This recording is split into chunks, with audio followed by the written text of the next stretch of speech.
Thanks for coming out to our appendectomy grossing workshop. Today we're going to be discussing how to gross appendectomy specimens. So before you begin grossing, you want to make sure that you have a nice clean work environment, and for today's session you will be needing forceps, scissors, a scalpel blade, as well as a ruler, and some ink for our margins later on. Also, before beginning, you would like to make sure that you have an unimpeded work environment and make sure that your ventilation is on prior to beginning. So, first step, you want to check to make sure that your patient identification is accurate. So you want to make sure that you have your cassettes printed with your surgical number matching your specimen number.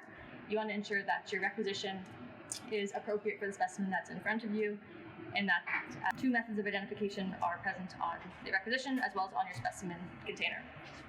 So to get started, we'll put on our scalpel blade, ensuring that you do it in the safest way possible, keeping your fingers out of the way of the blade, and ensuring that your blade is on securely before beginning.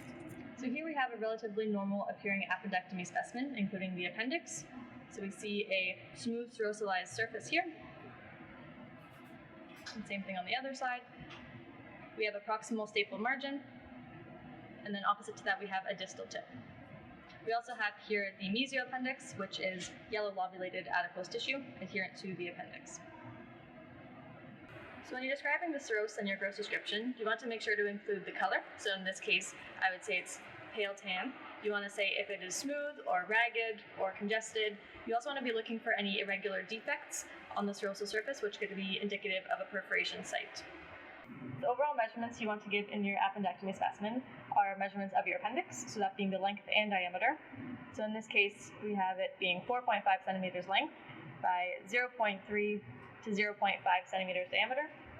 You'd also like to include the measurement of the mesioappendix, and in this case that is 3.9 centimeters by 1.2 by 0.6 centimeters.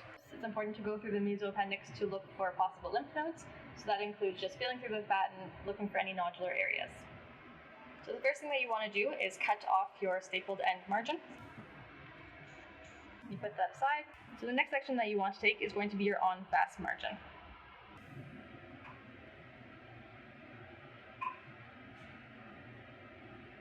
So here we have our first section being our on-fast proximal resection margin. In order to indicate to the lab which side to embed face down, we do put a dab of orange ink.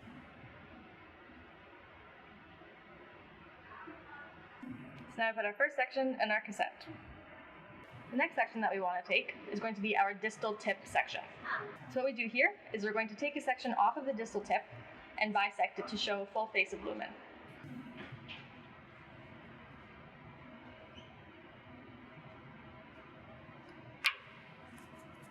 So here you can see a cross-section of the distal tip with the pinpoint focus in the center being the lumen. So in order to get the distal tip bisected, I like to hold it firmly with my forceps to get that nice longitudinal cut. So now I can see that our distal tip is bisected, being this here. And you want to look inside the lumen and assess what is present. So in some appendices, you'll have some soft brown fecal material. You can also see firm fecalates, so a firmer piece of fecal material. And you can also have mucin. The distal tip is important to assess for malignancy, because if you are going to have something malignant, there's a higher chance of it occurring at the distal tip. Some masses in the appendix will look orange and bright, and some can be tan and firm, all located at the distal tip. So now that we have our distal bisected tip section, we can include that in the same cassette as our proximal end margin. And this cassette is finished. So in cassette 1, we have our proximal resection margin on fast, and we also have 1/2 of our distal bisected tip. So now we have the remainder of our appendix, and we're going to do cross-sections through to assess for contents as well as any other pathology that could be present. So you want to be sectioning at 3 to 4 millimeter intervals to ensure that all sections can fit into a cassette. Then you want to lay out your cross-sections so you can assess the lumen. So now that you have your cross-sections laid out, you want to examine each of them thoroughly to look for any areas of suspicion. In this case, everything looks relatively normal, so we're going to representatively sample this appendix. So depending on the size of the appendix that you have, you can include between 3 and 4 cross-sections in a cassette, as long as it fits comfortably. So in summary, for a standard appendectomy specimen, you'll have 2 cassettes. In the first cassette, you will have your proximal end margin on fast and 1/2 of the distal bisected tip. In the second cassette, you will have between 3 and 4 cross-sections of the appendix. So after you finish grossing, you want to put back the remainder of your specimen. So in this case, we had representative sections, so we do have leftover tissue. So we'll put that back in our specimen container. Prior to cleaning your bench, you want to make sure that you have removed all of your blades safely and ensure to wipe down your workbench.